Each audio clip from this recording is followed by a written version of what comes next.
Students, आज हम आपको बिजनेस रेगुलेटरी फ्रेमवर्क में प्रपोज़ल, ऑफ़र और एक्सेप्टेंस के बारे में बताएंगे। यहाँ पे मीनिंग ऑफ प्रपोज़ल या ऑफ़र के बारे में जानते हैं। सेक्शन 2A डेफिनेशन क्या है? When one person signify to other his willingness to do और to abstain from doing anything with a view to obtaining the asset of that other to such action abstinence he is said to make a proposal। इसका मतलब है कि जब कोई offer करता है और सामने वाला एक्सेप्ट करता है तो प्रॉमिस बन जाता है। इस प्रॉमिस के साथ जब कोई कंसीडरेशन हो तो या दूसरे के लिए कोई प्रतिफल हो तो वो बन जाता है एग्रीमेंट। एग्रीमेंट अगर लॉ इन्फोर्सेबल हो तो वो कॉन्ट्रैक्ट बन जाता है। जब कोई एक पर्सन किसी को अपनी इच्छा बताता है कि तुम किसी काम को करो या तुमको यह काम नहीं करना है या नहीं करना है, या किसी काम को करने के लिए एब्सेंट रहें तो इसको ऑफ़र बोलते हैं।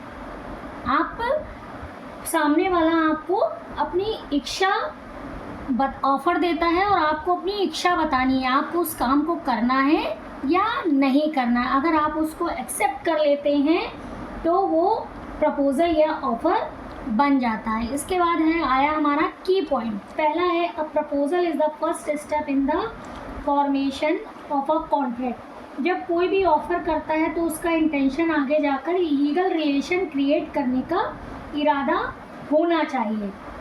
अगला पॉइंट है it must be made with the intention of creating legal relations.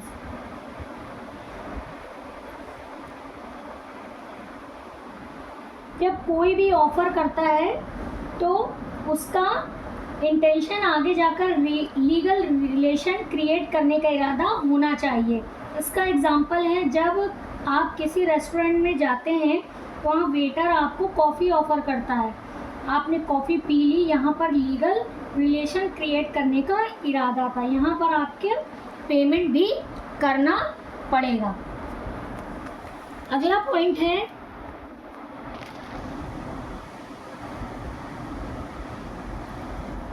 essentials of valid offer।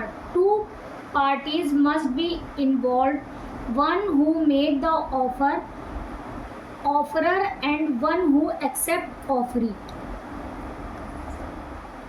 कम से कम दो पार्टी होनी चाहिए, एक जो ऑफर दे रहा है, दूसरा एक्सेप्ट कर रहा है जिसको कि हम ऑफरी कहेंगे।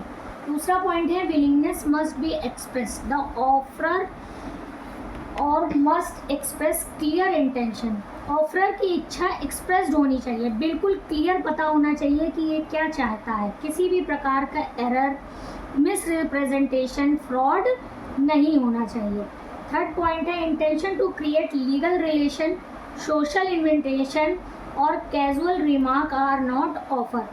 सोशल इन्विटेशन को ऑफ़र नहीं बोला जाता है। आपके घर में बहुत सारे मैरिज के कार्ड आते होंगे,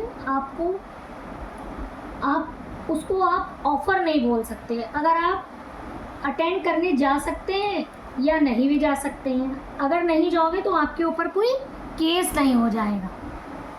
अगला पॉइंट है offer must be communicated, no valid offer exist unless communicated to the offeree.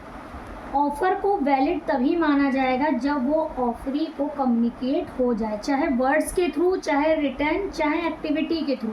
अगर ऑफरी को चीज़ समझ में आ गई तभी वो वैलिड ऑफ़र माना जाएगा, वरना वो वैलिड नहीं माना जाएगा। अगला पॉइंट है terms must be certain and defined, वेग ऑफर आर नॉट वैलिड। जो ऑफ़र है उसके साथ जो भी टर्म्स हैं वो बिल्कुल क्लियर होना चाहिए कि भाई तुमको ये प्रोडक्ट ऑफ़र कर रहे हैं। इसका एग्जांपल है ए बी को ऑफ़र कर रहा है कि ये कार तुमको 2 लाख में बेचेंगे, तो उसका टर्म्स जो है बिल्कुल क्लियर है कि वो ये कार जो है 2 लाख में आपको बेचेगा। अगला पॉइंट है no silent acceptance, offerer's silent can not be treated as acceptance.